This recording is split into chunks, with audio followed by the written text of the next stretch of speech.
आज मैं आपको एक बड़े महत्वपूर्ण ग्रंथ से आपका परिचय कराने जा रहा हूं। जो ग्रंथ जैन आचार मीमांसा का बड़ा आधारभूत ग्रंथ है। और इस ग्रंथ को संस्कृत में इसकी रचना की थी आचार्य समंतभद्र स्वामी ने। आज से लगभग 1800 साल पहले दूसरी शताब्दी में आचार्य समंतभद्र स्वामी हुए हैं। और उन्होंने इस ग्रंथ का प्रणयन किया। इस ग्रंथ का नाम रखा रत्नकरण श्रावकाचार। और संस्कृत भाषा में रचित ये पहला श्रावकाचार का ग्रंथ है, जिसमें जो जीवन में आवश्यक चीजें हैं, धर्म की वृद्धि के लिए जीवन में जो आवश्यक व्रतादि अनुष्ठान होते हैं, और श्रावक के लिए अर्थात गृहस्थ के लिए जो जरूरी कर्तव्य हैं, उनके बारे में एक बड़ी सुलझी हुई और बड़ी अच्छी चर्चा आचार्य समंत भद्र ने इसमें की है। यह पूरा ग्रंथ महज 150 श्लोकों में रचित है। तो परिमाण की दृष्टि से देखें तो बड़ा छोटा ग्रंथ है, बहुत बड़ा नहीं है। लेकिन इसके एक एक श्लोक में इतना गंभीर अर्थ भरा हुआ है कि अगर यदि आप ये ग्रंथ बहुत मनोयोग पूर्वक पढ़ते हैं तो आपको अच्छी संस्कृत भाषा का तो ज्ञान होगा ही, आपको अच्छे से आचार मीमांसा का ज्ञान होगा ही, साथ में किस तरह से संक्षेप में पूरे श्रावकाचार को कहा जाता है उसकी भी कला आपको समझ में आएगी। तो आचार्य समंत भद्र बहुत बड़े तार्किक आचार्य थे। वे संस्कृत प्राकृत आदि भाषाओं के बड़े मर्मज्ञ थे और जैन दर्शन के बहुत बड़े ज्ञाता आचार्य थे। तो उन्होंने इस ग्रंथ को लिख करके, आप समझ लीजिए, सभी धर्मात्माओं के ऊपर, सभी मनुष्यों के ऊपर बहुत बड़ा उपकार किया है। इसलिए हमें रत्नकर्ण श्रावकाचार्य ग्रंथ बड़ा महत्वपूर्ण लगता है, इसलिए मैं आपको इसका परिचय दे रहा हूं। यह ग्रंथ प्रायः परीक्षाओं में माने कक्षाओं में पढ़ाया जाता है, और कहीं पर यह शास्त्री प्रथम वर्ष में कोर्स में रहता है, कहीं पर पूर्व मध्यमा या उपाध्याय कनिष्ठ में कोर्स में रहता है। और दिगंबर जैन समाज में इसका बड़ा महत्व है, इसका प्रचलन है। और यह मंदिरों मंदिरों में भी पढ़ाया जाता है, पाठशालाओं में पढ़ाया जाता है, अनेक शिविरों में इस ग्रंथ का स्वाध्याय होता है। इस दृष्टि से देखें तो यह ग्रंथ सभी गृहस्थ व्यक्तियों को पढ़ने लायक है। सबसे पहले मैं इसके नाम की तरफ आपका ध्यान दिलाना चाहता हूं। एक बार हम इसके नाम को संक्षेप में उसका अर्थ समझेंगे। रत्न करंड श्रावकाचार। रत्न, रत्न का अर्थ होता है, आप समझते हैं रत्न माने, रत्न तो बड़े महत्वपूर्ण होते हैं, और किसी के पास रत्न हो तो बड़ा अमीर व्यक्ति समझा जाता है। तो यहां पर रत्न कहा है, जो जैन दर्शन में रत्नत्रय है, सम्यक दर्शन, सम्यक ज्ञान, सम्यक चारित्र। तो यह रत्नों का करंड है। करंड शब्द का अर्थ है पिटारा, माने रत्नों का पिटारा है, माने रत्नत्रय का पिटारा है यह ग्रंथ। और इस ग्रंथ को, ये चूंकि श्रावकाचार का ग्रंथ है, श्रावक का आचार, श्रावक का अर्थ होता है गृहस्थ। तो गृहस्थ का जो आचरण कैसा होना चाहिए, इस विषय पर यहां पर बहुत अच्छी सूक्ष्म चर्चा की गई है। इसलिए यह छोटा है लेकिन बड़ा महत्वपूर्ण ग्रंथ है। इसमें आचार्य समंत भद्र ने सम्यक दर्शन, सम्यक ज्ञान, सम्यक चारित्र, इन तीनों को धर्म कहकर उनका वर्णन किया है। और चारित्र के अंतर्गत, सम्यक चारित्र जो तीसरा है, उसके अंतर्गत उन्होंने पूरे श्रावकाचार का जो व्रत हैं उनका वर्णन इसमें किया है। आप देखें, आप जब इस ग्रंथ को पढ़ेंगे तो आप देखेंगे इसमें 7 अधिकार हैं। जैसे पहले अधिकार का नाम है सम्यक दर्शनाधिकार, दूसरे अधिकार का नाम है सम्यक ज्ञानाधिकार, तीसरे अधिकार का नाम है अणुव्रताधिकार, चौथे अधिकार का नाम है गुण व्रताधिकार, पांचवें अधिकार का नाम है शिक्षा व्रताधिकार, और छठा व्रत है संलेखना व्रताधिकार, और सातवें का नाम है प्रतिमाधिकार। तो जो हमारे इसके समंत भद्र आचार्य ने जो ग्रंथ लिखा, इस पर 11वीं शताब्दी में 11th सेंचुरी में आचार्य प्रभाचंद्र हुए, जो बहुत दिग्गज आचार्य थे। उन्होंने इस ग्रंथ पर एक बहुत सुंदर टीका लिखी है, और वो टीका भी पढ़ने योग्य है, पूरी संस्कृत में है। और अभी जब हम लोग अध्ययन कर रहे हैं तो हमारे साथ टीका भी रहेगी, जहां महत्वपूर्ण संदर्भ टीका से समझने होंगे, तब हम उसको टीका से भी समझेंगे। तो जो संस्कृत टीकाकार आचार्य प्रभाचंद्र हैं, उन्होंने गुणव्रताधिकार को अणुव्रताधिकार के साथ और प्रतिमाधिकार को संलेखनाधिकार के साथ मिला करके कुल 5 अधिकार बना दिए। जैसे पहले 7 अधिकार थे, लेकिन जब उन्होंने टीका की तो उन्होंने इसको 5 अधिकार में ही समेट दिया और उसको उसमें गर्भित कर लिया। इस तरह 5 परिच्छेदों में इस ग्रंथ का उन्होंने विभाजन करके बहुत सुंदर टीका लिखी है। इसमें सबसे पहले अधिकार के बारे में थोड़ी हम लोग चर्चा करेंगे, जो हमारे कोर्स में भी है, और दूसरा अधिकार भी हमारे कोर्स में है, तीसरे अधिकार का कुछ अंश कोर्स में है। तो हम लोग एक परिचय प्राप्त कर रहे हैं, इसलिए हम उसको समझेंगे कि क्या कहलाता है, क्योंकि ग्रंथ का पूरे ग्रंथ का परिचय समझना बहुत आवश्यक है। उसकी समीक्षा भी प्रायः विद्यार्थियों को लिखने के लिए आती है। ग्रंथ की समीक्षा, ग्रंथ का वैशिष्ट्य और ग्रंथ का परिचय, ये सारी चीजें एक लगभग 20 नंबर के प्रश्न में प्रायः हर विश्वविद्यालय में जहां भी ये कोर्स में है वहां इसका परिचय पूछा जाता है प्रायः। इसलिए आप इसको बड़े गंभीरता से सुनिए। और एक बड़ा महत्वपूर्ण जैन दर्शन का ग्रंथ है, तो आपको उसकी एक जानकारी अच्छे से होनी चाहिए। कभी भी आपसे कोई पूछे कि जैन आचार मीमांसा का प्रमुख ग्रंथ कौन है, तो आप सबसे पहला नाम ले सकते हैं रत्नकरण श्रावकाचार। और इसके कर्ता का नाम पूछेंगे तो आप कहेंगे आचार्य समंत भद्र। और ये पूछें कि ग्रंथ कब लिखा गया था, तो आप करेंगे कि ये 2वीं शताब्दी में लिखा गया था। तो आप सोचिए, आज से 1800 साल पहले जो बात कही गई थी वो आज हमको पढ़ने को प्राप्त हो रही है। ये कितना हमारे पुण्य का उदय है, हमारे सौभाग्य का उदय है। नहीं तो कितनी चीजें बदल जाती हैं। हमारी खुद की किताब हमको घर में नहीं मिलती 1-2 साल बाद खोजो तो, और यहाँ हमारे सब आचार्यों ने ग्रंथ लिखे, वो आज हमको उपलब्ध हैं, प्रकाशित होकर के उपलब्ध हैं और हमको पढ़ने को मिल रहे हैं। तो ये हमारे लिए बड़ा सौभाग्य का विषय है। तो हम थोड़ी सी चर्चा प्रथमाधिकार की संक्षेप में करते हैं। इसी तरह हर अधिकार के बारे में थोड़ा थोड़ा बताएंगे। फिर जब हम डिटेल व्याख्या करेंगे इसकी, हर श्लोकों के साथ और टीका के साथ इसका अध्ययन करेंगे, तब हम हर संदर्भ को बहुत गहराई से समझने की कोशिश करेंगे।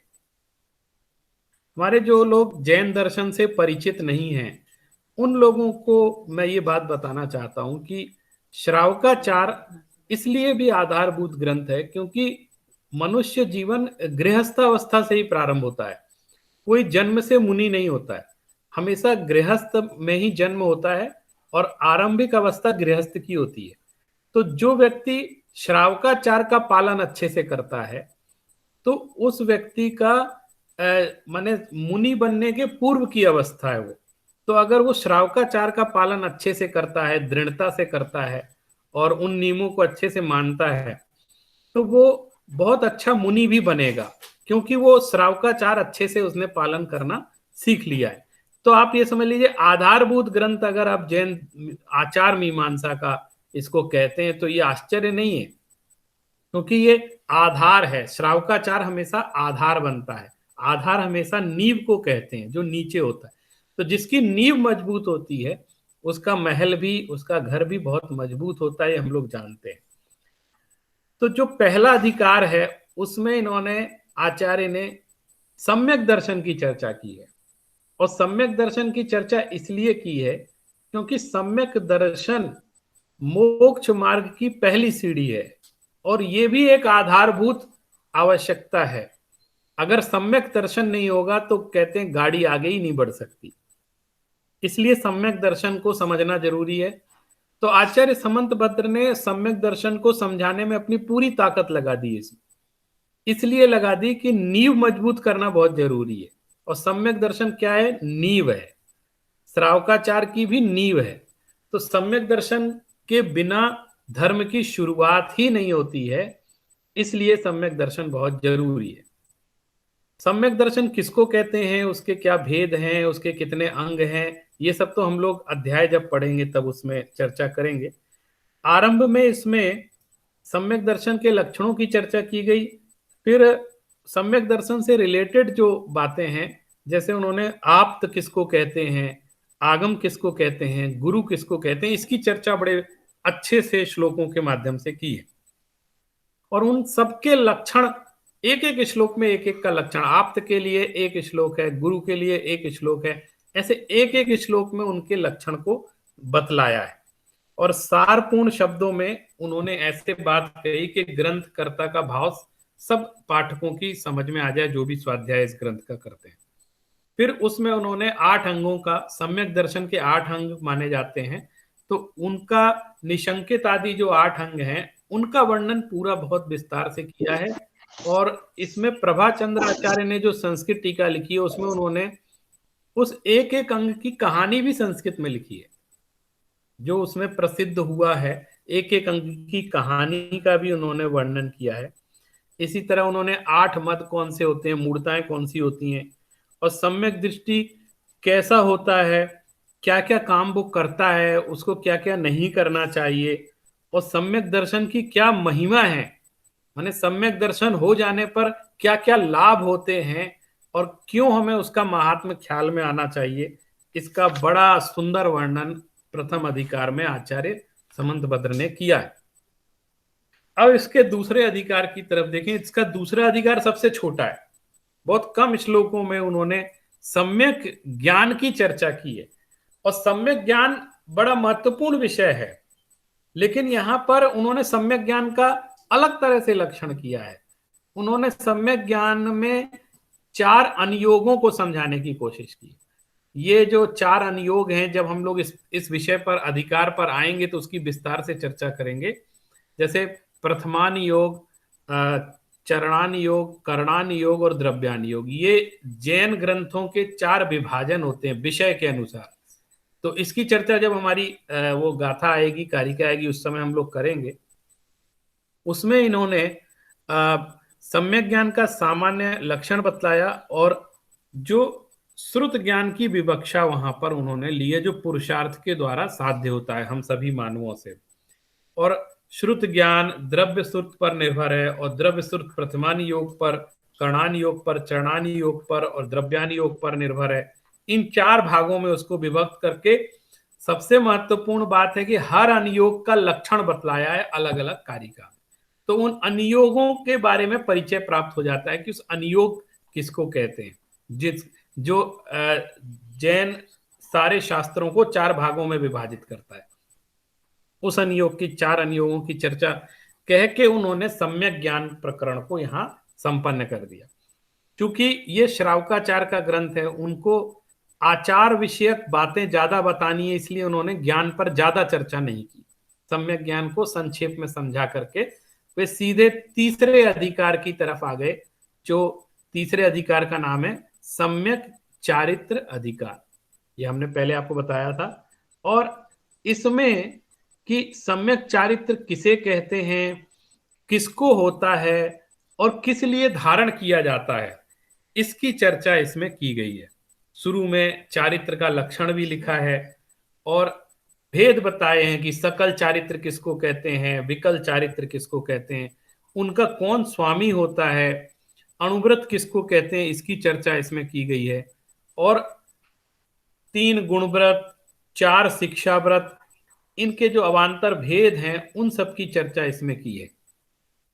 और उन्होंने इसमें जो अणुव्रतों में जो व्रतों में अतिचार लग जाते हैं, यानी दोष लग जाते हैं, उसकी भी चर्चा उन्होंने लक्षण बतला करके की है, ताकि जो गृहस्थ उसको पालन कर रहा है वो बहुत सावधानी से उन व्रतों का पालन करे। और बहुत सारी बातें उन्होंने यहाँ कही हैं। अंत में उन्होंने अणुव्रतों का क्या फल होता है उसको बतलाया है। 5 पापों में जो प्रसिद्ध लोग हैं, माने जिन्होंने व्रतों के लिए जिनकी प्रसिद्धि है, उनके नाम लेकर के उनकी कहानियों का उल्लेख प्रभाचंद्राचार्य ने संस्कृत टीका में इसमें किया है। और 8 प्रकार के मूल गुण होते हैं, उसकी चर्चा भी इस अधिकार में करके उन्होंने व्रतों का वर्णन किया है। इसके बाद जो चौथा अधिकार है, उसमें उन्होंने गुणों व्रतों की चर्चा की है, जैसे दिग्व्रत, अनर्थ दंड व्रत और भोगोपभोग परिमाण व्रत। इसके बारे में उन्होंने बताया है, और उसकी विधि, उसके अतिचार, उसको कैसे, उसकी भिन्नता है, आपस में अंतर क्या है, इन सब चीजों का इसमें विचार किया गया है। और जो पांचवा अधिकार है, उसमें उन्होंने शिक्षा व्रतों की चर्चा की है। शिक्षा व्रत के नाम है जैसे देशावकाशिक, सामायिक, प्रोषोदोपवास और वैयावृत्ति, ये 4 शिक्षा व्रत कहलाते हैं। तो इनकी उन्होंने जैसा भी संभव है विस्तार से उसकी चर्चा की है, उनके भेद बताए, उनका लक्षण बताया, उनका फल बताया है, उनका अतिचार बताया है। और इसी में सामायिक की चर्चा भी है। सामायिक एक बहुत बड़ा मेडिटेशन है। तो आप देखो, सामायिक करना यानी अपनी आत्मा को साम्य भाव में रखना। तो सामायिक की पूरी प्रक्रिया और सामायिक क्यों महत्वपूर्ण है, यह योग है, यह मेडिटेशन है, ये क्यों महत्वपूर्ण है एक साधक के जीवन में, उसकी चर्चा उन्होंने की है। और उसके स्वरूप का वर्णन इसमें विशेष रूप से बतलाया गया है। चारों शिक्षा व्रतों की चर्चा उसमें आई है। और छठे अधिकार में सल्लेखना की चर्चा है। सल्लेखना एक बड़ा महत्वपूर्ण शब्द है, आप लोगों ने कभी इसको सुना हो। सल्लेखना या संथारा भी बोलते हैं।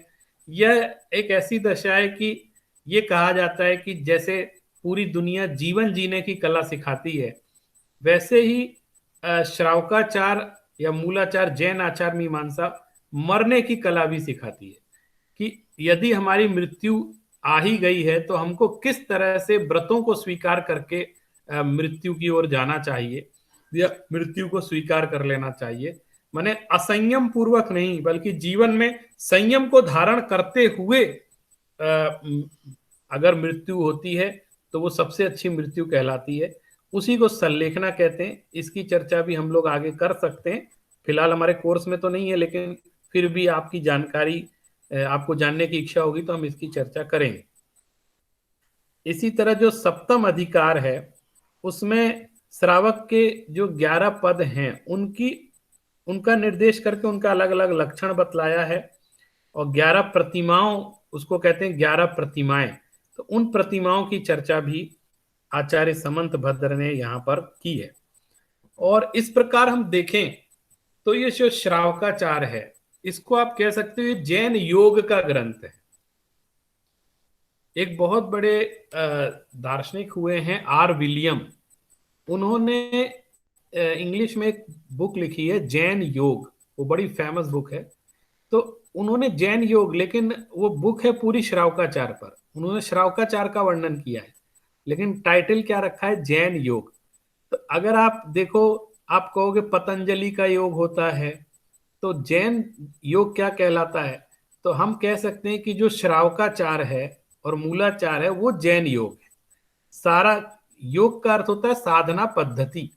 तो मोक्ष मार्ग की साधना किस प्रकार की जाती है, तो एक गृहस्थ व्यक्ति मोक्ष मार्ग की साधना किस प्रकार करे, उसका पूरा वर्णन, यम नियम, आसन, प्राणायाम, सारी बातें आप अगर देखें तो इस श्रावकाचार के अंतर्गत ही गर्भित हो जाती है।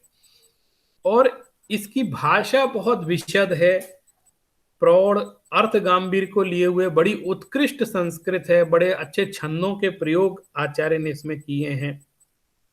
हमने आपको आरंभ में बताया कि वास्तव में ये रत्नों का पिटारा है, और इसके पहले कोई भी श्रावकाचार विषयक ग्रंथ का नाम सुनाई नहीं दिया। माने दूसरी शताब्दी से पहले का ग्रंथ कोई ऐसा संस्कृत में उपलब्ध नहीं होता है।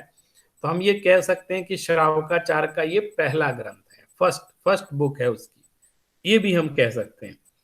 और जैसे हमने आपको रत्नगण श्रावकाचार के बारे में बताया, तो जो श्रावकाचार जो है उसके बारे में कई किताबें लिखी गई हैं, बहुत सारे आचार्यों ने कई ग्रंथ लिखे हैं।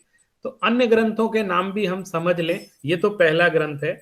जैसे पुरुषार्थ सिद्धिउपाय एक ग्रंथ है, आचार्य अमृत चंद्र ने लिखा है, वो भी श्रावकाचार विषयक ग्रंथ है। और चारित्र सार है, सोमदेव सूरी का उपासकाध्ययन है, अमित गति श्रावकाचार है, वसुनंदी श्रावकाचार है, सागार धर्मामृत है, लाटी संगीता है। ये जो मैंने कुछ नाम लिए, ऐसे बहुत सारे श्रावकाचार के ग्रंथ हैं। एक शोलापुर से ग्रंथ प्रकाशित हुआ है श्रावकाचार संग्रह, वो कई वॉल्यूम में, 6-7 वॉल्यूम है, और उसमें मुझे लगता है 40-50 श्रावकाचार ग्रंथों का संग्रह उसके अंतर्गत किया गया। जितने भी दिगंबर परंपरा में श्रावकाचार के ग्रंथ उपलब्ध होते हैं, उन सब का संग्रह उसमें डॉक्टर हीरालाल जैन जी ने किया था। वो बड़ी महत्वपूर्ण पुस्तक है। उसमें सबसे पहले रत्नगण श्रावकाचार ही लिखा हुआ है, बाकी के श्रावकाचार बाद में लिखे गए, और वो सारे संग्रह एक जगह हमको मिल जाता है। तो साहित्य की दृष्टि से भी ये एक उत्कृष्ट ग्रंथ है। भाषा की दृष्टि से, छंद शास्त्र की दृष्टि से, आप देखें इसमें अलंकार भी आप देख सकते हैं, वो भी इसमें मिलते हैं। और इसके अलावा यह चूंकि छोटा है, अल्पकाय है, बहुत बड़ा ग्रंथ नहीं है, तो सबको सुलभ भी है। सब लोग, बच्चे भी इसको पढ़ते हैं, उनको इसके श्लोक याद रहते हैं, और सब लोग, चाहे महिला हो चाहे पुरुष हो, सब इसके संस्कृत के श्लोक कंठस्थ कर लेते हैं, तो उन्हें बड़ा फायदा होता है। और मैंने आपको शुरू में भी बताया कि अनेक पाठशालाओं में, विद्यालयों में, मंदिरों में इस ग्रंथ के ऊपर प्रवचन किए जाते हैं। अनेक पाठशालाओं में ये ग्रंथ कोर्स में रखा हुआ है, वहां पे गुरुकुलों में पढ़ाया जाता है, शास्त्रीय आचार्य की कक्षाओं में भी ये कोर्स में पढ़ाया जाता है। इस ग्रंथ के ऊपर अनेक लोगों ने व्याख्याएं लिखी हैं। उसमें एक हिंदी की, जो पुरानी हिंदी में लिखी है, राजस्थानी ढूंढारी भाषा में, पंडित सदासुख दास जी एक हुए हैं, बहुत बड़े विद्वान, 200-250 साल पहले। उन्होंने इस पे बड़ी विस्तृत टीका लिखी है, वो भी प्रकाशित हुई है अजमेर से, और वो भी बड़ी महत्वपूर्ण टीका है। इसी तरह और लोगों ने भी इसकी व्याख्या की है, और हर जो भी विद्वान होते हैं उनकी इच्छा होती है कि मैं रत्नगण श्रावकाचार की कम से कम टीका जरूर लिखूं, इसकी व्याख्या करूं, इस पे प्रवचन दूं, इसकी कक्षा लूं। ये सबके लिए बड़ा प्रिय ग्रंथ है।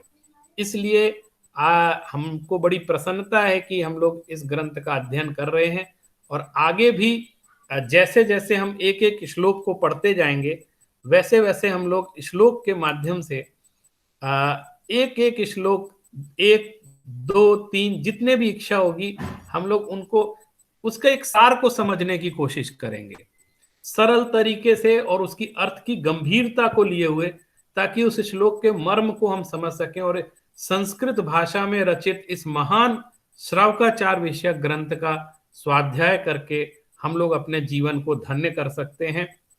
तो मुझे विश्वास है आप आगे भी इसी तरह कक्षाओं में जुड़े रहेंगे और इसका स्वाध्याय करेंगे।